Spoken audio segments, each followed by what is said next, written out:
निश्चित भाव टिके हई चई अवस्था रही सभा जेतले सरीब समस्त आमे निज निज गृह को जिबा से प्रकार तत्परता भावना हमर रही किंतु हुएत आमे रिक्त हस्तरे आसीअछु जिबा बेले पूर्ण हस्तरे आमे जिबा पूर्ण हृदय रे जिबा आ प्रभु सही प्रकार हमन को आशीर्वाद करंतु आसंतो वाक्य मध्य को जिबा पूर्वे आमे संक्षिप्त भावे प्रार्थना करिबा समस्ते अंश ग्रहण करंतु पवित्र प्रभु तुम नाम को आमे धन्यवाद करूछु तुमरी ईश्वर निश्वसित वाक्य एहा प्रभु आमे समस्त बुझी पारिबो जीवन रे प्रयोग करिबा को पारिबो तद्रूपे प्रत्येक को प्रभु तुमे कथा कह तुमे प्रभु मते व्यवहार कर यीशु को नाम रे छोट प्रार्थना कलु आमेन। एफिसियो पत्रटी कहया को गले मंडली संपर्क रे लिखित एक पत्र अटे। प्रथम 4 पर्व डॉक्ट्रिनल विषय उल्लेख करिबा बेले बा शिक्षात्मक तात्विक विषय मंडली संपर्क रे ताहा उल्लेख करिबा बेले शेष 2टी पर्व सही डॉक्ट्रिन को जीवन रे केमिति अप्लाई करी गोटाए सुंदर मांडलिक जीवन यापन करि परिबा तत् संपर्क रे प्रैक्टिकल विषयटी शेष 2 पर्व रे उल्लेखित अटे। जबे आमे 5 पर्व निकट को आसु तार द्वितीय भाग रे पाउल परिवार संपर्क रे से आलोचना करते और विशेष भावे स्वामी स्त्री संपर्क रे से किछि कथा कहते कारण गोटे ख्रीष्टीय मंडली पाई ख्रीष्टीय परिवार पारिवारिक जीवन अत्यंत गुरुत्वपूर्ण अटे। मुहे तो गतकाली कहली जदि गोटे परिवार विशृंखलित परिवार होई जाए तार प्रभाव मांडलिक जीवन उपरे पड़ी थाए। एक सुस्थ ख्रीष्टीय परिवार एक सुस्थ ख्रीष्टीय मांडलिक जीवन यापन करिबा पई सहाय्य करिथाए। तेणु एही अध्याय रे द्वितीय भाग रे पाउल अति हृदयर बोझ सहित से कहंती ख्रीष्टीय परिवार मध्य रे स्वामीर कर्तव्य स्त्री को पाई एवं स्त्रीर कर्तव्य स्वामी को पाई कोन हेबा उचित। स्वामी अनकंडीशनली माने निशर्त मूलक भाबे तांको स्त्री को से प्रेम करिबा दरकार। से जहा भी हो जो अवस्था रे थाउ शारीरिक दुर्बलता बेमारी हो जहा भी हो अनकंडीशनली से प्रेम करिबा दरकार। अन्य पार्श्व रे स्त्री मध्य स्वामीर संपूर्ण बशवर्ती हेबा बहुत गुरुत्वपूर्ण। जदि किछि गोटे समस्या आसी जाउची परिवार भितरे झगड़ा कलह आसी जदि वाद विवाद उपजुची ताहा गोटे ख्रीष्टीय परिवार स्वरूप होई पारि न। अन्य पार्श्व रे प्रभु देखुअछंती ख्रीष्ट एवं मंडलीर संपर्क को ए जगत रे गोटे उदाहरण द्वारा प्रकाश करिवे तेबे से कर्ता आउ दास रो संपर्क उचित बोली भाबु नाहंती किंबा पालक आउ दिकन रो संपर्क ताहा ठीक ख्रीष्ट आउ मंडलीर संपर्क को प्रकाश करिवो ताहा मध्ये से बुझु नाहंती। सभापति आउ जने तांको तळस्थ कर्मी ए दुहेंग मध्य रे जो संपर्क थाए सही संपर्क ख्रीष्ट आउ मंडलीर संपर्क को प्रकाश करि पारिबो प्रभु ताहा देखुना।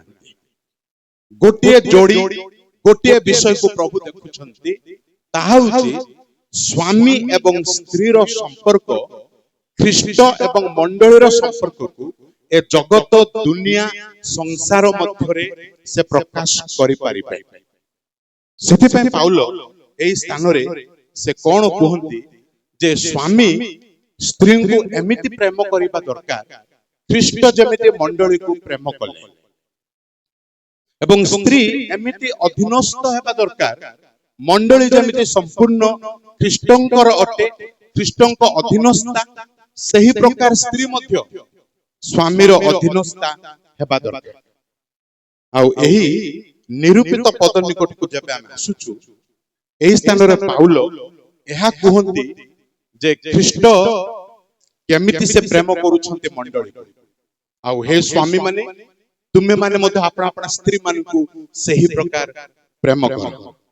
କେମିତି ପ୍ରେମ କରୁଛନ୍ତି ଖ୍ରୀଷ୍ଟ ମଣ୍ଡଳୀକୁ ନା ପରିତ୍ରାଣ ପ୍ରଦାନ କଲା ପରେ ମଣ୍ଡଳୀ ଏ ପୃଥିବୀରେ ସ୍ଥାପିତ ହେବା ପରେ ସେ ମଣ୍ଡଳୀକୁ ନିଷ୍କଳଙ୍କ ନିଖୁନ୍ଦ ସମସ୍ତ ପ୍ରକାର ଦୋଷ ରହିତ ହୋଇ ପବିତ୍ର ଅନିନ୍ଦନୀୟ ଯେମିତି ହୁଏ ସେ ଶେଷ ଦିନ ପର୍ଯ୍ୟନ୍ତ ଅର୍ଥାତ୍ ସେ ମୁକ୍ତିର ଦିବସ ଯୁଗାନ୍ତର ଶେଷ ଦିନ ଯାହା ମାନେ ରାପ୍ଚର ଡେ ସେ ରାପ୍ଚର ଡେ ପର୍ଯ୍ୟନ୍ତ ମଣ୍ଡଳୀ ଊର୍ଦ୍ଧ୍ୱକୁ ନୀତ ହେବା ପର୍ଯ୍ୟନ୍ତ ମଣ୍ଡଳୀ ଯେମିତି ପୃଥିବୀ ପୃଷ୍ଠରେ ପବିତ୍ର ପବିତ୍ର ନିଷ୍କଳଙ୍କ ଭାବେ ରହିପାରିବ ତାର ବ୍ୟବସ୍ଥା ତାର କାର୍ଯ୍ୟ ଈଶ୍ୱର ଏ ଜଗତ ମଧ୍ୟରେ ମଣ୍ଡଳୀ ଅର୍ଥାତ୍ ପରିତ୍ରାଣ ପ୍ରାପ୍ତ ଆମମାନଙ୍କ ଜୀବନରେ ସେ କାର୍ଯ୍ୟ ସାଧନ କରୁଅଛନ୍ତି। ଆଉ ତାହା ହେଉଛି ବାର୍ତ୍ତା ହେ ସ୍ୱାମୀ ମାନେ ସେହି ପ୍ରକାରେ ତୁମେ ମାନେ ସ୍ତ୍ରୀ ମାନଙ୍କୁ ପ୍ରେମ କର। ଗତକାଲି ଆମେ ତିନୋଟି ବିଷୟ ଲକ୍ଷ୍ୟ କଲୁ ସ୍ୱଳ୍ପ ସମୟ ମଧ୍ୟରେ ଯେ ଖ୍ରୀଷ୍ଟ ମଣ୍ଡଳୀ ପାଇଁ କେମିତି ଭାବରେ ପ୍ରେମ କରୁଅଛନ୍ତି ସେ ପବିତ୍ର କାର୍ଯ୍ୟ କରୁଅଛନ୍ତି ଗତକାଲି ଆମେ ତାହା ଲକ୍ଷ୍ୟ କଲୁ। ବର୍ତ୍ତମାନ ଆମେ ଦେଖିବା ଖ୍ରୀଷ୍ଟଙ୍କ ଏ ପବିତ୍ରୀକୃତ କାର୍ଯ୍ୟରେ ମଣ୍ଡଳୀ ପାଇଁ ମଣ୍ଡଳୀର ରେସ୍ପନ୍ସିବିଲିଟି କଣ କଣ ହେବା ଉଚିତ ମଣ୍ଡଳୀର ଦାୟିତ୍ୱ ବା ମଣ୍ଡଳୀର କର୍ତ୍ତବ୍ୟ ଏ ପବିତ୍ରତା କାର୍ଯ୍ୟ ନିମନ୍ତେ କଣ କଣ ହେବା ଉଚିତ।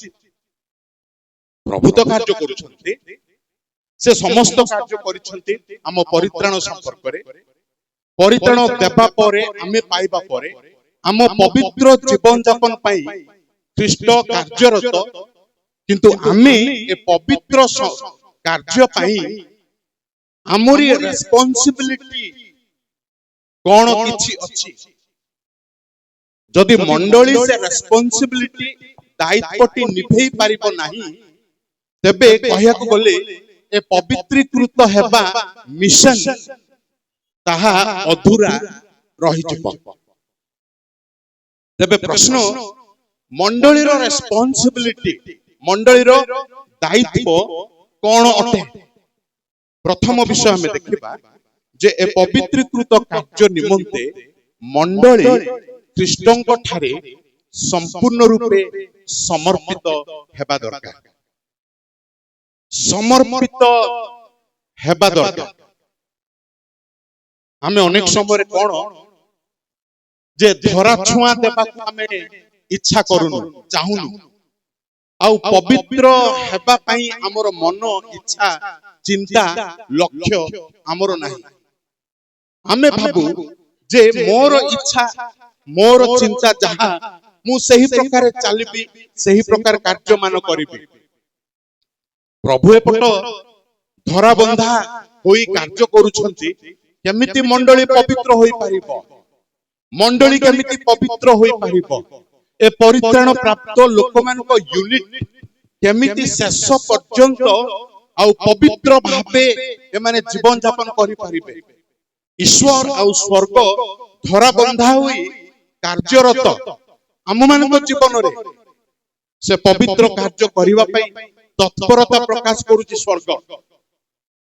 ଅନ୍ୟ ପାର୍ଶ୍ୱରେ ମଣ୍ଡଳୀ ଯେ ଆମ୍ଭେମାନେ ସମର୍ପିତ ହେବାକୁ ପ୍ରଭୁ ମୁଁ ଆପଣଙ୍କୁ ତୁମରି ପଦ ତଳେ ସମର୍ପଣ କରୁଛି ପ୍ରଭୁ ଆଉ ତୁମେ ଯାହା ଭାବୁଅଛ ଯେଉଁ ପ୍ରକାର ପବିତ୍ର କରିବାକୁ ଚାହୁଁଅଛ ମୁଁ ସମ୍ପୂର୍ଣ୍ଣ ରୂପେ କୋଅପରେଟ୍ ମୁଁ କରିବି ପ୍ରଭୁ ମୋ ପକ୍ଷରେ ଯାହା ମୁଁ କରିବା କଥା ମୁଁ ତାହା କରିବି। सेही इच्छा सेही भावना आउ सेही समर्पण आम मानकर नाही। आम स्थानीय मंडली कथा जदि आमे देखिबा स्थानीय लोकल चर्च मानकरे आमर आभिमुख्य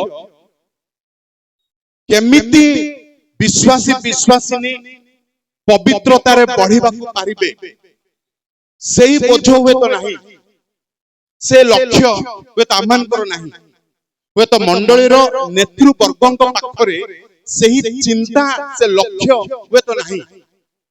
संसार मध्यरे आमे डूबी जाई हजी जाई सांसारिक होई आमे बिल्कुल चाहू ना जे मु केमिति पवित्र पथरे अग्रसर होई परिबे आ प्रभु को साथे साथ देई मु आगु को चली परिबे। प्रभु हमको मंडली को भाबे आशीर्वाद कले जे ए मंडलीर गोल ए मंडलीर लक्ष्य आमे हम विश्वासी माने आमे पवित्र हबु। सही प्रकार चिंताधारा अनेक समय अनेक मंडली मानकरे आम देश रे कि देश बाहर आज हजी जाउछ। आमे मंडली मानकरे कोन गोटे चिट्टान आमे होउछु पद पदवी लालसा पय केमिति मु बड़ हेबी केमिति मु सही पद अलंकृत करिबे आ मोर आधिपत्य केमिति मंडली मध्यरे रहिबो मोर पावर बेसी रहिछि मोर गोष्ठी बल रहिछि वंश बल रहिछि मोर आधिपत्य चालिबाकू हबो ही हबो आ आमे चाहूछु मंडली मध्यरे आमरी कर्तृत्वता को जाहिर करिबा पई आमे चाहूछु आमर लक्ष्य सही प्रकार हुए तो आसन पई केमिति मु एही वर्ष सही पदटी पाई परिबे आम लक्ष्य केमिति पवित्र मु हेबी आ आम मंडलीर जतेक विश्वासी विश्वासिनी माने से माने केमिति पवित्र हेबे अनिंदनीय हेबे निष्कलंक हेबे वे तो सही लक्ष्य सही इच्छा आज नहीं आमे कंप्रोमाइज कर देउछु प्रभु को वाक्य आमे सुनुछु प्रभु को इच्छा प्रभु को योजना आमे जानुछु किंतु आमरी इच्छा को साकार करिबा पई आमे यथा साध्य चेष्टा करूछु। प्रभु लागी पड़ी छथि ए पृथ्वी पृष्ठ रे केमिति ए मंडली को जो मंडली को से तोळिले निर्माण कले से मंडली को केमिति से आगो को पवित्र पथरे नहीं से मुक्तिर दिवस पर्यंत शेष दिन पर्यंत ताहाको पवित्र अनिंदनीय भावे उत्सर्ग करिवे प्रकाश करिवे सेही मिशन वर्क रे प्रभु आज लागी पड़ी छथि किंतु मंडली आज कोऑपरेट करि पारु नाही आम्भे माने वे तो सही प्रकार समर्पित हेई पारु ना आ जबे जाय हमें समर्पित हेई पारु नाहु प्रभु केते पदक्षेप नेले मध्य जदि आमे आपना को उत्सर्ग करि पारु ना प्रभु को पद तळे जदि हमरे आग्रह उत्साह हमरी भावना ए जागतिक भावना हेई जाउची केमिति मु बड़ हेबी केमिति मोर आधिपत्य चलिबो टिके टंका पैसा थिबो नथिबो मंडली रो जे आमे केमिति आउ तार जिम्मा मु नै परिबे मन भितरे कूट चक्रांत पाप भावना प्रभु ए पद देइछंती समय देइछंती प्रभु को अनुग्रह रु आमे उच्च पद को जाइछु आम लक्ष्य एहा हेबा दरकार जे आम मंडली केमिति गोटे पवित्रीकृत पवित्र आ परिष्कृत प्रक्षालित मंडली होई परिबो ताहा सिना आम लक्ष्य हेबा कथा आ प्रभु सेही कार्य अग्रसर से तांकरी हृदय भावना एहा जे मु केमिति अनिंदनीय भावे ए मंडली को प्रकाश करिबे शेष दिन रे प्रभु लागि पड़ी छथि से कार्य करूछथि एणे देखिले आमान पर एते ढिला मन एते जागतिक मन आमे भाबुछु केमिति मु आ सब दिगरे आमरी जागतिकता आमे व्यवहार करी आमे समर्पित हेई पारुना प्रभु हे तो देखि निश्चित भावे दुख करूथिबे आमान को व्यक्तिगत जीवन पारिवारिक जीवन आम मंडलिक जीवन को देखि से निश्चित भावे दुख करि पारुथिबे एते अपॉर्चुनिटीज पर अपॉर्चुनिटीज मु प्रदान करूछि एते सुजोग पर सुजोग एते सभा पर सभा ଆଉ ଏତେ ଉପାସନା ପରେ ଉପାସନା ତଥାପି ଆମ୍ଭ ଲୋକମାନେ ସେମାନେ ପବିତ୍ର ହେବା ପାଇଁ ମୋ ନିକଟରେ ସମର୍ପିତ ହେଇପାରୁନାହାନ୍ତି। ପ୍ରିୟ ବନ୍ଧୁ, ଯେବେ ଯାଏ ଆମେ ସମର୍ପିତ ହୋଇପାରିବା ନାହିଁ ପ୍ରଭୁଙ୍କ ପଦ ତଳେ, ଆମେ ପବିତ୍ରତାରେ ବଢି ପାରିବା ବିଲକୁଲ ନାହିଁ। ତାହା ବିଲକୁଲ ସମ୍ଭବ ହିଁ ନୁହଁ। ଆମ ନିଜ ଇଚ୍ଛାକୁ, ଆମ ଇଗୋସେଣ୍ଟ୍ରିକ ମେଣ୍ଟାଲିଟିକୁ ଆମେ ମାରିବାକୁ ପଡିବ। ଆଉ ଆମେ ନିଜକୁ ସମ୍ପୂର୍ଣ୍ଣ ରୂପେ ପ୍ରଭୁଙ୍କ ପଦ ତଳେ ଉତ୍ସର୍ଗ କରିବାକୁ ପଡିବ। ପ୍ରଭୁଙ୍କ ପଦ ତଳେ ସମର୍ପିତ ଆମେ ହେବାକୁ ପଡିବ। ତାପରେ ଈଶ୍ୱର ଆମମାନଙ୍କ ଛୋଟିଆ ଜୀବନକୁ ନେଇ ସେ ଚମତ୍କାର କାର୍ଯ୍ୟ କରିବାକୁ ପାରିବେ।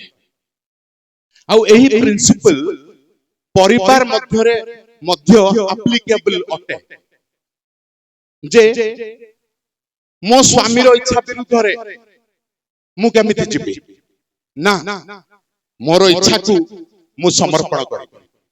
ସ୍ୱାମୀ ଯଦି ଭାବିବ ନା ମୁଁ ପରା ସ୍ୱାମୀ, ଯାହା ମୁଁ କହୁଛି ଅଲବତ ତାହା ହେବାକୁ ପଡିବ। ତମେ ସ୍ତ୍ରୀ, ତମର ବ୍ୟାକଗ୍ରାଉଣ୍ଡ ସେଇଆ, ତମର ଆଉ କ୍ୟାପାସିଟି, ତମର ଏଜୁକେସନ ଲେଭେଲ ସେତିକି, ତମେ ଟିକେ ଧୀର ହେବାକୁ ପଡିବ, ଚାପି ରହିବାକୁ ପଡିବ। ଯଦି ଆମେ ଏମିତି ଭାବୁ, ସ୍ୱାମୀ ଭାବେ, ତେବେ ଗୋଟେ ବିଭ୍ରାନ୍ତିକର ପରିସ୍ଥିତି ପରିବାର ମଧ୍ୟରେ। ପରସ୍ପର ସମର୍ପିତ, ପରସ୍ପର ବଶୀଭୂତ ହେବା ଏକାନ୍ତ ଆବଶ୍ୟକ ରହିଛି।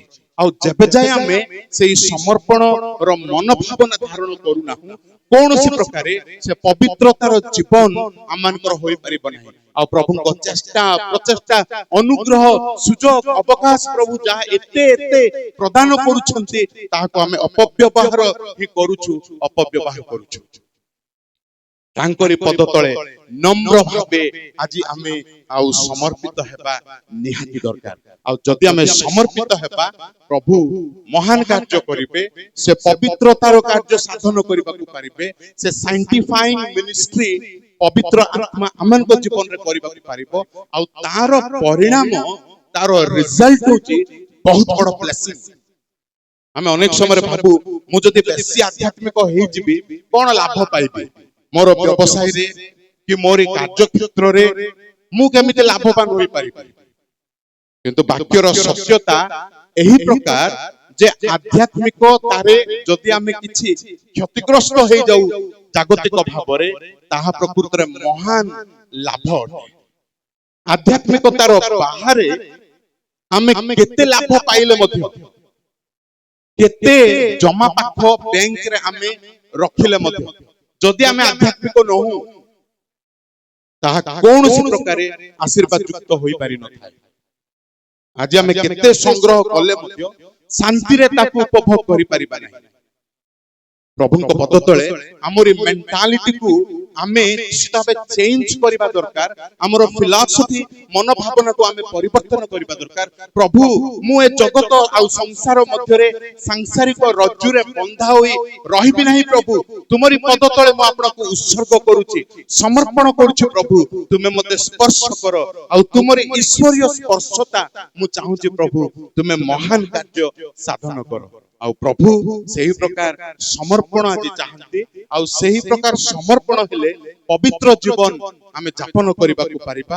ଆଉ ତାର ପରିଣାମ, ତାର ରିଜଲ୍ଟ ବହୁତ ବଡ ବ୍ଲେସିଂ ଭରା ତା ହୋଇପାରିବ।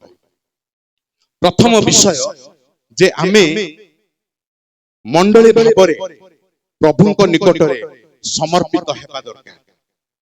ଦ୍ୱିତୀୟ ବିଷୟ, ମଣ୍ଡଳୀର ଦ୍ୱିତୀୟ କର୍ତ୍ତବ୍ୟ ବାକ୍ୟକୁ ଉଚ୍ଚରେ ସ୍ଥାପନ କରିବା।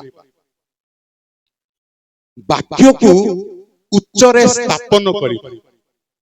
ଯଦି ପ୍ରଭୁଙ୍କ ଏ ପବିତ୍ରୀକୃତ କାର୍ଯ୍ୟରେ ଆମେ ମାନେ ସହଯୋଗ କରିବାର ରହିଛି, ତେବେ ବାକ୍ୟକୁ ପ୍ରଥମ ସ୍ଥାନ ଦେବା, ଉଚ୍ଚରେ ରଖିବାକୁ ବାଧ୍ୟ। କେମିତି? ଦେଖନ୍ତୁ, 26 ପଦଟିଏ ଦେଖନ୍ତୁ। 27 ପଦ ଆମ ଶାସ୍ତ୍ରାଂଶ, 26 ପଦ କେହି ଜଣେ ପାଠ କରନ୍ତୁ। ଯେପରି ବାକ୍ୟ ଓ ଜଳ ପ୍ରକ୍ଷାଳନ ଦ୍ୱାରା ସେ ତାହାକୁ ପରିଷ୍କାର କରି ପବିତ୍ର କରନ୍ତି।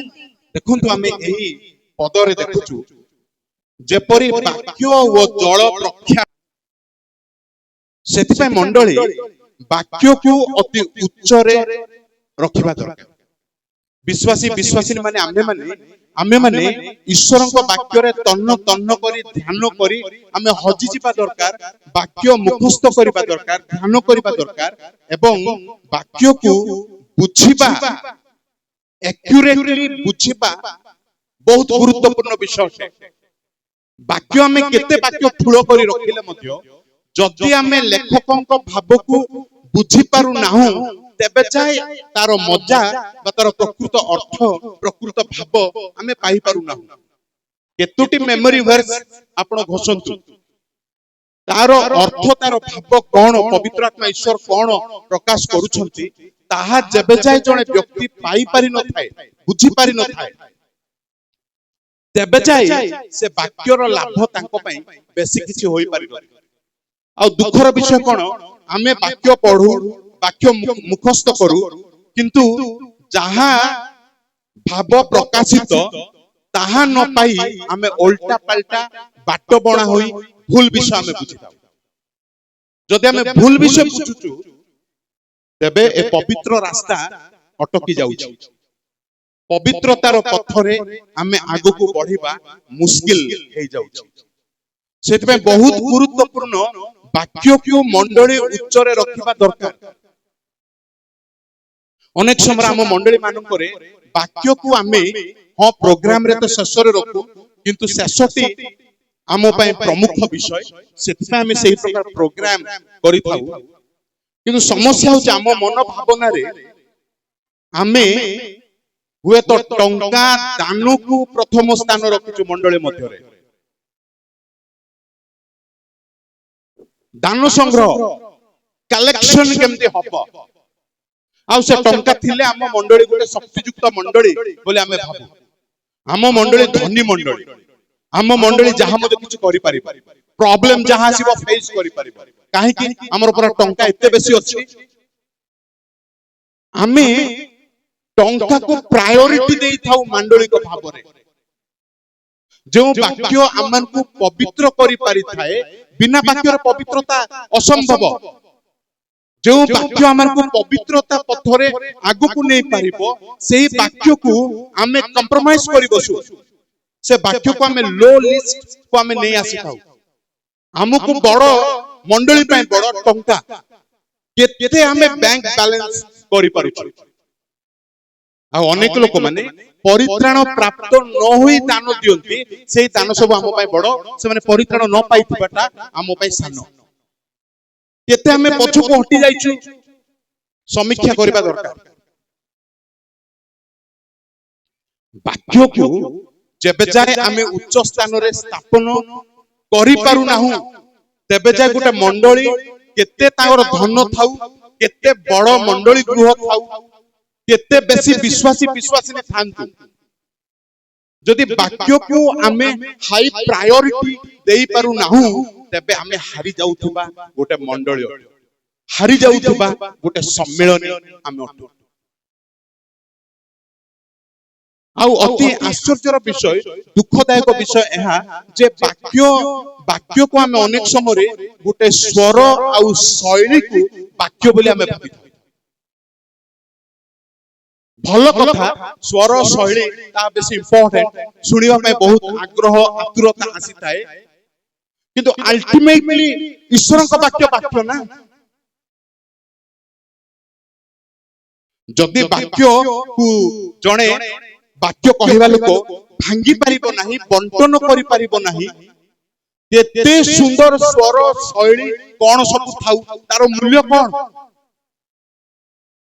गोटे प्रचार जदि जतले दिया जाउछि आ लोके हृदय को विदीर्ण कला परे वाक्य पाई से माने सभास्थली रु मंडली रु बाहरिबा बेले से वाक्य समस्त गंजना जाउतबो अरे देख तमे से पाप करिवा कथा नाही तमे केमिति हज कल से पाप रे तमे केमिति गुप्त गुप्त रे से पाप करूछो आजिर वाक्य तम पाई वाक्यर स्पष्टता आज हजि जाउछि मंडली मध्य आ हमरी दुर्बलता एहा जे आमे गोटे स्वर लय आ गोटे शैली ବାକ୍ୟ ଆଉ ବାକ୍ୟର ଦାନ ବୋଲି ଆମେ ଭାବି ନେଇଛୁ, କିନ୍ତୁ କେମିତି ବାକ୍ୟକୁ ବଣ୍ଟନ କରିବା ଲୋକେ ବୁଝିପାରିବେ ସେହି ବିଷୟ ଆଜି ଆମ ମନରେ ନାହିଁ। ଯେବେ ଯେ ଲୋକେ ବୁଝିପାରୁନାହାନ୍ତି ମୋ ବାକ୍ୟ, ମୁଁ ଇଂଲିଶ କହିବାର ଆବଶ୍ୟକ କଣ? ଯଦି ମୋ ବାକ୍ୟ ବୁଝି ପାରୁନାହାନ୍ତି, ମୋର ଗ୍ରୀକ ହିବ୍ରୁ, ମୋର କ୍ୱାଲିଫିକେସନ, ମୋର ଟ୍ୟାଲେଣ୍ଟ ଶୋ କରିବାର ମୂଲ୍ୟ କଣ? ଅଧଘଣ୍ଟା ଘଣ୍ଟାଟିଏ ସମୟ ପ୍ରଭୁ ମତେ ଦେଉଅଛନ୍ତି ପୁଲପିଟ, ମୋରି ଲକ୍ଷ୍ୟ ଅନ୍ୟ କିଛି ହେବା ଦରକାର ନାହିଁ। ଈଶ୍ୱରଙ୍କ ସତ୍ୟତା ତାହାକୁ ଠିକ ଭାବେ ବଣ୍ଟନ କରି ଲୋକମାନେ ପରିତୃପ୍ତ ବୁଝିବା ପରି ସେ ବାକ୍ୟ ଦେବା ମୋରି କର୍ତ୍ତବ୍ୟ। ଯଦି ସେହି ବୋଝ ମୋ ଠାରେ ଆସୁନାହିଁ, ଜଣେ ପାଳକଙ୍କ ପାଖରେ ଯଦି ଆସିବ ନାହିଁ, ଜଣେ ବାକ୍ୟ ଦାତାଙ୍କ ପାଖରେ ସେ ବୋଝ ଯେବେ ଯାଏ ଆସିବ ନାହିଁ, ମଣ୍ଡଳୀ ପବିତ୍ରତାର ପଥରେ କେମିତି ଆଗକୁ ବଢି ପାରିବ? ପବିତ୍ର ହେବା ପାଇଁ ଆଉ ଦ୍ୱିତୀୟ ମେଡିସିନ କିଛି ନାହିଁ, ଗୋଟିଏ ମାତ୍ର ମେଡିସିନ, ତାହା ହଉଛି ଈଶ୍ୱରଙ୍କ ବାକ୍ୟ। ଆଉ ସେ ବାକ୍ୟ ପାଇଁ ଆଜି ଆମେ କେତେ ବାଟ ବଣା। ପ୍ରକୃତ ଅର୍ଥ, ପ୍ରକୃତ ଭାବ କଣ ଲେଖକ ସେତେବେଳେ କେଉଁ ଉଦ୍ଦେଶ୍ୟରେ ଲେଖିଥିଲେ, ଆଉ ପବିତ୍ର ଆତ୍ମା ଈଶ୍ୱର କେଉଁ ଭାବ ପ୍ରଦାନ କରୁଛନ୍ତି ତାହା ଆମେ ବୁଝିପାରୁନାହୁଁ। ଯିଏ ଯେଉଁ ପ୍ରକାର ଆସି କହିଲା, ପ୍ରଭୁଙ୍କ ନାମ ଧରି ଆସି କହିଲା, ଯାହା ବଖାଣିଲା ବାଇବେଲରୁ, ଆଉ ପ୍ରଭୁଙ୍କ ନାମରେ ପ୍ରଭୁଙ୍କ ବାକ୍ୟ ତ କହୁଛି ନା। ଆମେ ସେହି ପ୍ରକାରେ ନିରୀହ ଜନତା ଆଜି ପ୍ରତାରିତ ଅବସ୍ଥାରେ, ଆଉ ପ୍ରଭୁଙ୍କ ଲୋକମାନେ ବାର୍ଡେନଫୁଲ ହେବା ଦରକାର ଯେ ଏତେ ଏତେ ଲୋକମାନେ ବିନା ବାକ୍ୟରେ କେମିତି ଜୀବନ କାଟିବେ। ଲକ୍ଷ ଲକ୍ଷ ଟଙ୍କା ଖର୍ଚ୍ଚ ହଉଛି, ଆଉ ସବୁ ଯାକ ଏ ବାକ୍ୟ ପାଇଁ। ଯଦି ଏ ବାକ୍ୟଟି ଆଘାତ ପ୍ରାପ୍ତ, ତେବେ ଲାଭ କଣ? ପ୍ରଭୁଙ୍କ ପଦ ତଳେ ଆମେ ସମସ୍ତେ ଏହା ଏହି ସୁଚିନ୍ତା ସୁଚିନ୍ତନ ଆମେ କରିବା ଦରକାର। ପ୍ରଭୁ ନିଶ୍ଚିତ ଭାବେ ବାକ୍ୟ ପାଇଁ ମୁଁ ତୃଷିତ ଅଟେ ପ୍ରଭୁ, ବାକ୍ୟ ହିଁ ମତେ ଦରକାର। ମୁଁ ବାକ୍ୟକୁ ଉଚ୍ଚ ସ୍ଥାନରେ ରଖିବି ପ୍ରଭୁ। ଯେତେ ଯାହା ପରିସ୍ଥିତି ହେଲେ ମଧ୍ୟ ମୋ ମଣ୍ଡଳୀରେ ଏତିକି ଲୋକମାନଙ୍କୁ ତୁମେ ଦେଇଛ ପ୍ରଭୁ, ସେମାନେ ସମସ୍ତେ ପ୍ରତି ରବିବାର ପ୍ରତି ମିଟିଂରେ ବାକ୍ୟରେ ପରିତୃପ୍ତ ହୋଇ ଘରକୁ ଫେରିବା ଦରକାର। ଆଉ ସେ ବାକ୍ୟର ସେବା ଯେବେ ଯାଏ ଠିକ ଭାବେ ହେଇପାରୁନାହିଁ, ମଣ୍ଡଳୀ କେତେ ସବୁରେ ଉଚ୍ଚ ଥିଲେ ମଧ୍ୟ ଗୋଟେ ହାରି ଯାଉଥିବା ମଣ୍ଡଳୀ ଆଉ ହାରି ଯାଉଥିବା ସମ୍ମିଳନୀ ତାହା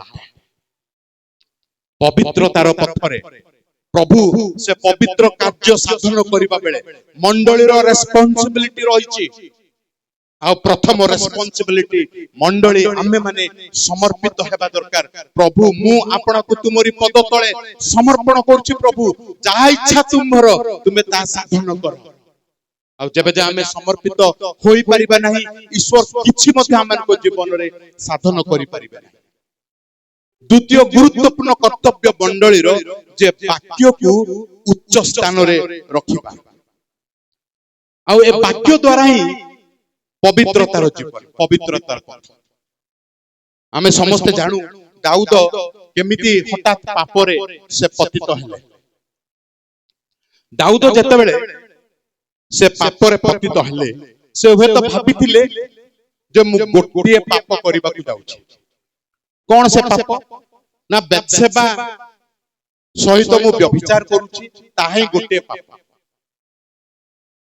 କିନ୍ତୁ ଆମେ ଦେଖୁଛୁ ଲୋକଟା ମାନେ ଏତେ ଏମିତି ଭୟାନକ ଭାବେ ତଳକୁ ତଳକୁ ପାପରେ ଖସି ଯାଉଛି, ସେ ଗୋଟିଏ ପାପରେ ଅଟକି ରହିପାରୁନାହିଁ। କେମିତି? ସେ ବ୍ୟଭିଚାର କଲେ, ତାହା ତ ଗୋଟେ ବହୁତ ବଡ଼ ପାପ। ଦ୍ୱିତୀୟ ପାପଟି ସେଇଠି ଯୋଡ଼ିଦେଲେ ଯେ ସେ ସୂଚୀକରଣ ରୀତି ଅନୁସାରେ ପ୍ରଭୁଙ୍କ ଉପାସନାର ବିଧି ପାଳନ କରିବାର ଥିଲା। ବେତ୍ସେବା ଏ ବ୍ୟଭିଚାର କାର୍ଯ୍ୟ କରିବା ହେତୁରୁ ତାର ସୂଚୀକରଣ ଉପାସନାଟି ବାଧାପ୍ରାପ୍ତ ହେଲା। ଦେଖନ୍ତୁ ଦ୍ୱିତୀୟ ପାପଟି କେମିତି ଯୋଡ଼ା ହେଉଛି। ଭାବିଛି ଦାଉଦ ଗୋଟିଏ ପାପ କେହି ଦେଖିପାରିବେ ନାହିଁ, ଜାଣିପାରିବେ ନାହିଁ, ଗୁପ୍ତେ ଗୁପ୍ତେ ପାପ ମୁଁ କରିବି। କିନ୍ତୁ ଦେଖିବା ବେଳେ ପାପ ମାଳ ମାଳ ମାଳ ମାଳ ହୋଇ ସେ ପାପ କରିବାକୁ ବାଧ୍ୟ। ତୃତୀୟ ପାପ ଏହା ଯେ ସେ ଉରିୟଙ୍କୁ ମାରିବାକୁ ବାଧ୍ୟ ହେଉଛନ୍ତି। ବେତ୍ସେବାଙ୍କ ସ୍ୱାମୀ ଉରିୟ ତାଙ୍କୁ ମାରିବାକୁ ସେ ବାଧ୍ୟ ହେଉଛନ୍ତି ଆଉ ମାରୁଛନ୍ତି ମଧ୍ୟ। ଗୋଟିଏ ପାପରେ ଗାଡି ଅଟକି ନଥାଏ, ତାହା ଯେକୌଣସି ପ୍ରକାର ପାପ ହଉ।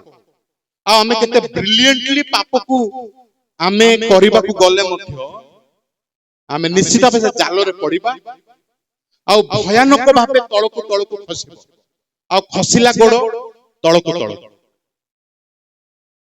ତାପରେ ଆଉ ଗୋଟେ ବିଷୟ ଆମେ ଲକ୍ଷ୍ୟ କରିବାକୁ ପାରୁଛୁ, ଦାଉଦ ଯେତେବେଳେ ବ୍ୟଭିଚାର କାର୍ଯ୍ୟ କଲେ, ସେ ଏମିତି ଗୋଟେ ଛଦ୍ମ ରୂପ ନେବାକୁ ଲାଗିଲେ, ପ୍ରୟାସ କଲେ ଯେ ସେହି ଗର୍ଭ ତାହା ଯେମିତି ଉରିୟଙ୍କ ଆଡୁ ହେଉଛି ସେହି ପ୍ରକାର ପ୍ଲାନିଂ କୁ ସେ ସେଟ୍ କରିଥିଲେ।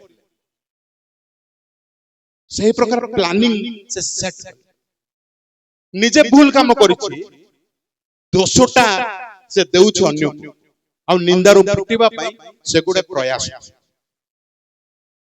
ଆମ ଭାଷାରେ ଗୋଟେ କଥା ହଉଛି କଣ, ପଣସ ଖାଇ ସେ ଲଠା ଅଠା ଆଉ କାହାକୁ ବୋଳେଇବା ପାଇଁ।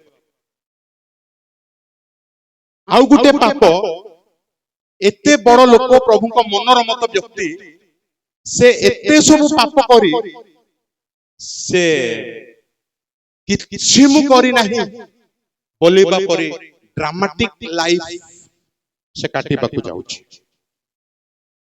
କେତେ ପାପ ତାହା ଦେଖନ୍ତୁ, ଭୟାନକ ଭାବେ ପାପରେ ପଡିବ। ଆଉ ଉଦ୍ଧାର ହେବ, ପରିଷ୍କୃତ ହବ, ପବିତ୍ର ହବ କେମିତି? ମେଡିସିନ କଣ?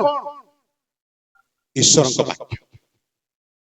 ଆଉ ପ୍ରଭୁଙ୍କ ଦାସ ନାଥନ ଭବିଷ୍ୟତ ବକ୍ତା, ସେ ଯାଇ ଈଶ୍ୱରଙ୍କ ବାକ୍ୟ ଉପରେ ପ୍ରତିଷ୍ଠା କରି ସେ ଯେତେବେଳେ କଥା କହୁଛନ୍ତି, ସାଙ୍ଗେ ସାଙ୍ଗେ ସେ ଅନୁତାପ କରୁଛନ୍ତି। ଆଉ ଗୀତ ସଂହିତା 51 ପର୍ବ ସେ ଅନୁତାପର ପରିଣାମ ସ୍ୱରୂପେ ସେ ଗୀତକୁ ସେ କମ୍ପୋଜ କରୁଅଛନ୍ତି।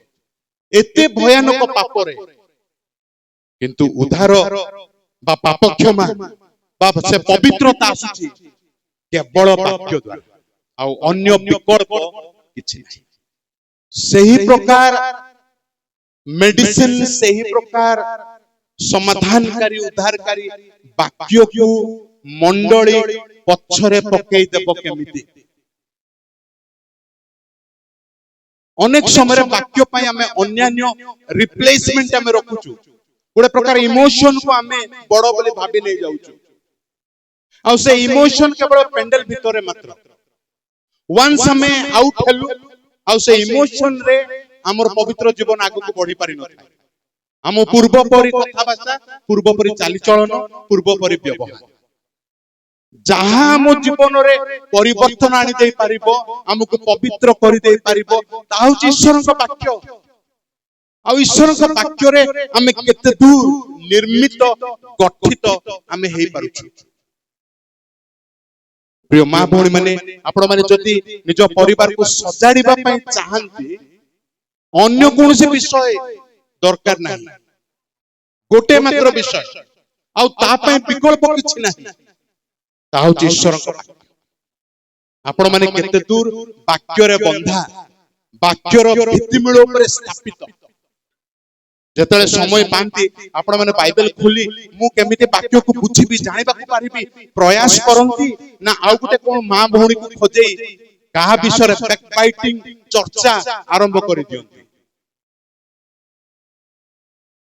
କେହି ଜଣେ ଏମିତି କହିଥିଲେ ଯେ 100ଟି ପୁରୁଷଙ୍କୁ ହ୍ୟାଣ୍ଡେଲ କରିବା ମୋ ପାଇଁ ସହଜ ସିନା, 2ଟି ସ୍ତ୍ରୀଙ୍କୁ ହ୍ୟାଣ୍ଡେଲ କରିବା ବହୁତ କଷ୍ଟ।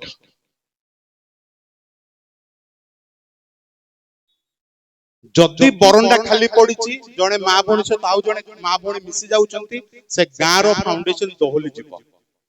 ଦୁଃଖ କରିବେ ନାହିଁ, ଅନେକ ସମୟରେ ସେଇ ପ୍ରକାର ଅଭ୍ୟାସ ଆମର ରହିଛି। ସମୟ ଫୁର୍ସତ ଯେତେବେଳେ ଆମେ ପାଉଛୁ, ପ୍ରଭୁଙ୍କ ପଦ ତଳେ ନମ୍ର ଭାବରେ ବସି ଈଶ୍ୱରଙ୍କ ବାକ୍ୟକୁ ଆମେ କେମିତି ତନ୍ନ ତନ୍ନ ଧ୍ୟାନ କରିବା, ସେ ପ୍ରୟାସରେ ଆମେ ଡୁବି ଯିବା ଦରକାର। ଆଉ ସେ ବାକ୍ୟ ଦ୍ୱାରା ଆମ ପରିବାରର ଜୀବନଟି ପ୍ରତିଷ୍ଠିତ ହୋଇପାରିବ। ତୃତୀୟ ବିଷୟ, ମଣ୍ଡଳୀର ରେସ୍ପନ୍ସିବିଲିଟି, ତୃତୀୟ ରେସ୍ପନ୍ସିବିଲିଟି, ତାହା ହେଉଛି ଗୌରବଯୁକ୍ତ ଅବସ୍ଥା ମଣ୍ଡଳୀର ଲକ୍ଷ୍ୟ ହେବା ଉଚିତ। ମଣ୍ଡଳୀର ଗୋଟେ ଭବିଷ୍ୟତ ରହିଛି। ପ୍ରଭୁ ପ୍ରେରିତ 2 ପର୍ବରେ ମଣ୍ଡଳୀକୁ ତୋଳିଲେ, ତା ପୂର୍ବରୁ ମଣ୍ଡଳୀ ପୃଥିବୀରେ ନଥିଲା। ଆଉ ଆଜି ପର୍ଯ୍ୟନ୍ତ ପ୍ରାୟ 2000 ବର୍ଷ ହେଉଛି ଏ ଅନୁଗ୍ରହ ଯୁଗରେ ମଣ୍ଡଳୀ ରହିଛି। କିନ୍ତୁ ଗୋଟିଏ ଦିନ ଆଉ ମଣ୍ଡଳୀ ପୃଥିବୀରେ ରହିବ ନାହିଁ। ଯେଉଁ ଦିନ ଯୀଶୁ ଖ୍ରୀଷ୍ଟ ଆସିବେ ଆଉ ସେ ମଧ୍ୟ ଆକାଶକୁ ଆସିବା ମୁହୂର୍ତ୍ତେ ଏ ମଣ୍ଡଳୀ ଅର୍ଥାତ୍ ଯେତେକ ଯୀଶୁଙ୍କୁ ବିଶ୍ୱାସ କରି ପରିତ୍ରାଣ ପାଇ ଅଛନ୍ତି, ସେମାନେ ସମସ୍ତେ ଚକ୍ଷୁର ପଲକରେ ଊର୍ଦ୍ଧ୍ୱକୁ ନୀତ ହୋଇ ପ୍ରଭୁ ଯୀଶୁ ଖ୍ରୀଷ୍ଟଙ୍କୁ ସେମାନେ ଦେଖିବେ। ତା ହେଉଛି ଗୌରବଯୁକ୍ତ ଅବସ୍ଥା। ଯେଉଁ ମଣ୍ଡଳୀ ଘାତ ପ୍ରତିଘାତ ତାଡ଼ନା ଦୁଃଖ ସଂକଟ ଦେଇ ହଜାର ହଜାର ବର୍ଷ ଗତି କରି ଯାଇଛି, ଆଉ ସେ ମଣ୍ଡଳୀ ପାପରୁ ସମ୍ପୂର୍ଣ୍ଣ ରୂପେ ମୁକ୍ତି ପାଇ ଏ ଦୁଃଖର ସଂସାରରୁ ସମ୍ପୂର୍ଣ୍ଣ ରୂପେ ମୁକ୍ତି ପାଇ ଯୀଶୁ ଖ୍ରୀଷ୍ଟଙ୍କ ଆଗରେ, ଯୀଶୁ ଖ୍ରୀଷ୍ଟଙ୍କ ସହିତ ଯେତେକ ମରି ଅଛନ୍ତି ଯୀଶୁଙ୍କୁ ବିଶ୍ୱାସ କରି, ଆଉ ଯେତେକ ବଞ୍ଚିଥିବେ ସେଦିନ ସମସ୍ତେ ଯାକ ଏକାଠି ଯୀଶୁଙ୍କୁ ସାକ୍ଷାତ କରିବା ପାଇଁ ସେମାନେ ମଧ୍ୟ ଆକାଶକୁ ଚାଲିଯିବେ। ମଣ୍ଡଳୀ ସବୁବେଳେ ଭାବିବା ଦରକାର ଯେ ହଠାତ୍ ସେ ମୁହୂର୍ତ୍ତ ଆଜି ହୋଇଯିବ ପରା, ଏବେ ଯୀଶୁଙ୍କ ଦ୍ୱିତୀୟ ଆଗମନ ହୋଇଯିବ ପରା, କେତେବେଳେ ଯୀଶୁ ତୁମେ ଆସିବ। ସେ ଗୌରବଯୁକ୍ତ ଅବସ୍ଥା ଆମରି ଅବସ୍ଥା ହେବା ପାଇଁ ଆମେ ଚାହୁଁଛୁ ପ୍ରଭୁ। ତୁମରି ଆଗମନର ଅପେକ୍ଷାରେ ଆମେ ଅଛୁ। ଆଜି ମଣ୍ଡଳୀ ସଦା ପ୍ରସ୍ତୁତ ରହି ସେ ଗୌରବଯୁକ୍ତ ଅବସ୍ଥା ପ୍ରତି ଲାଳାୟିତ ହେବା ଦରକାର। ଅନ୍ୟ ପାର୍ଶ୍ୱରେ ଯଦି ଆମେ ଦେଖିବା, କେଡ଼େ ଦୁରାବସ୍ଥା, ଆଧ୍ୟାତ୍ମିକ ଦୁରାବସ୍ଥା ଆମମାନଙ୍କ। ଯୀଶୁଙ୍କ ଦ୍ୱିତୀୟ ଆଗମନ ଯେତେ ସନ୍ନିକଟ ହେଉଛି, ଆମେ ସେତେ ବେଶୀ ପାପରେ ଡୁବି ଲାଖି ଆମେ ରହିଯାଉଛୁ, ଉଠି ପାରୁନାହୁଁ। ପାପର ବନ୍ଧନରେ, ପାପର ଅଭ୍ୟାସରେ, ଅଭ୍ୟାସଗତ ପାପରେ ବନ୍ଧା ହୋଇ ଆମେ ପଡ଼ିଛୁ। ଗୁପ୍ତ ପାପ ସବୁରେ ଆମେ ଲାଖି ରହିଯାଇଛୁ। ଗୌରବଯୁକ୍ତ ଅବସ୍ଥା ପାଇଁ ଲାଳାୟିତ ହେବା ଦରକାର ମଣ୍ଡଳୀ। ଆଉ ସେହି ପ୍ରକାରେ ପ୍ରସ୍ତୁତ ରହିବା ବହୁତ ଆବଶ୍ୟକ ରହିଛି ଏ ମଣ୍ଡଳୀ ପାଇଁ।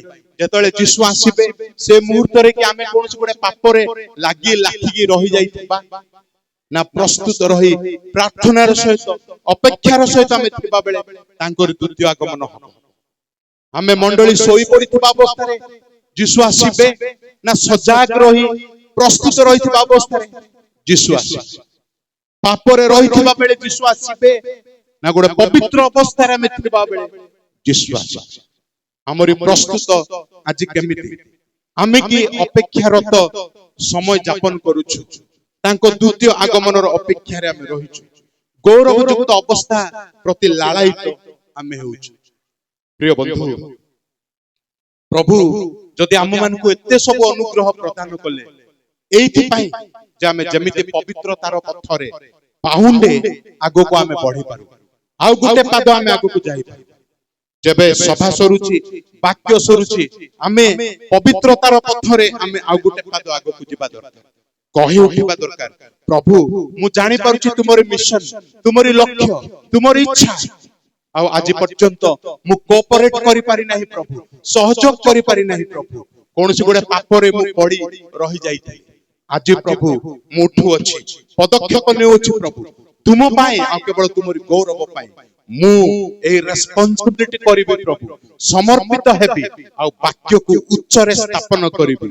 ପୁଣି ଗୌରବଯୁକ୍ତ ଅବସ୍ଥା ତୁମର ସେ ଦ୍ୱିତୀୟ ଆଗମନ ପାଇଁ ମୁଁ ପ୍ରସ୍ତୁତ ରହିବି। ଯଦି ଆମେ ସେହି ପ୍ରକାର ସିଦ୍ଧାନ୍ତରେ ଉପନୀତ ହେବା, ତେବେ ପ୍ରଭୁ ଆମ ମଣ୍ଡଳୀ ମାନଙ୍କୁ, ଏହି ସମ୍ମିଳନୀକୁ, ଏହି ଗ୍ୟାଦରିଂକୁ, ଆମ ପ୍ରତ୍ୟେକଙ୍କୁ ସେ ବାହୁଲ୍ୟ ରୂପେ ଆଶୀର୍ବାଦ କରିବେ।